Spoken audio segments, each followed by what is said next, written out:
Morning friends, welcome back to another video. আজকে বৃহস্পতিবার আর ঘড়িতে এখন বাজে 8টা। ও গো, শুনছো? কি গো, ওঠো। বেচারা একটা দিন বৃহস্পতিবার একটু ঘুমানোর সুযোগ পায়, সেটাও ঘুমোতে পারে না। যাও। Good morning guys. সবাইকে গুড মর্নিং, অনেক অনেক গুড মর্নিং। এবার তুমি ওঠো, যাও হসপিটাল ঘুরে এসো। ঠিক আছে, চলো গাইস, আমি তাহলে এখন বেরোই। জিনিসটা শুরু হলো একটা সিম্পল একটা সামান্য জ্বর দিয়ে, বাড়তে বাড়তে সেটা অনেক দূরে পৌঁছে গেছে। ইভেন একটা টাইম তো এরকমও ইভেন বাবা ট্রিটমেন্টের ক্ষেত্রে এসেছিল যে বাড়িতে আর ট্রিটমেন্ট করা পসিবল হচ্ছে না, সেক্ষেত্রে অ্যাডমিট করে ট্রিটমেন্ট করতে হবে।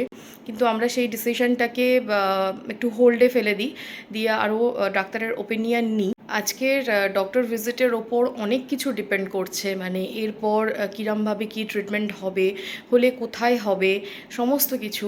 হোপ ফর দ্য বেস্ট, যেন আজকে একটু কিছু পজিটিভ পাই, যাতে ডাক্তারের কাছ থেকে কিছু অন্তত মানে কোন দিকে ট্রিটমেন্টটা মুভ করবে সেইটা আপাতত যেন আজকের কোনো একটা হিন্ট পাই।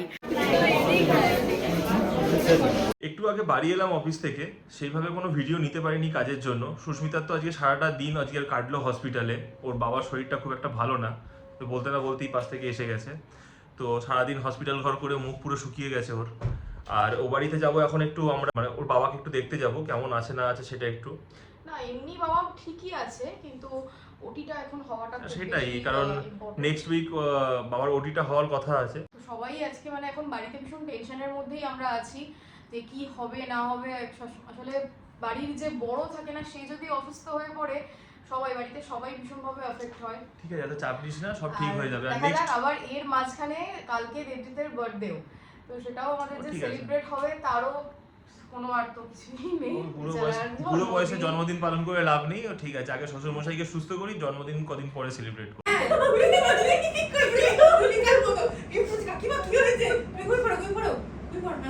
না না, এগুলো কি হয় বলতো, দুপুরবেলা ঘুমলে আবার এই সমস্যা। আমার ছেলেটার যে সারাদিন কি চলছে, অফিস থেকে এসছে, এই মানুষটা অসুস্থ হয়েছে, কবে সুস্থ হবে, কি যে ডাক্তার বলবে। আমার বৌমাটা দেখ, বৃষ্টিকে দেখ, ওরও তো শরীরের উপর ধকল যাচ্ছে। ওর দেখ দুদিন ছাড়া ছাড়া এই সমস্যা, এখানে ব্যথা হয়, ওখানে ব্যথা হয়। মেয়েটাকে নিয়ে যে আমি কি করব, এবার আমার পিছনে পড়েছে। তোর একটা ভালো জায়গা দিয়ে না দাও। তোর বাবা তো আমার উপরে দিয়ে গেছে ভরসা। তোর বাবা যে শান্তি করে চলে গেল, আমাকে রেখে দিয়ে গেল।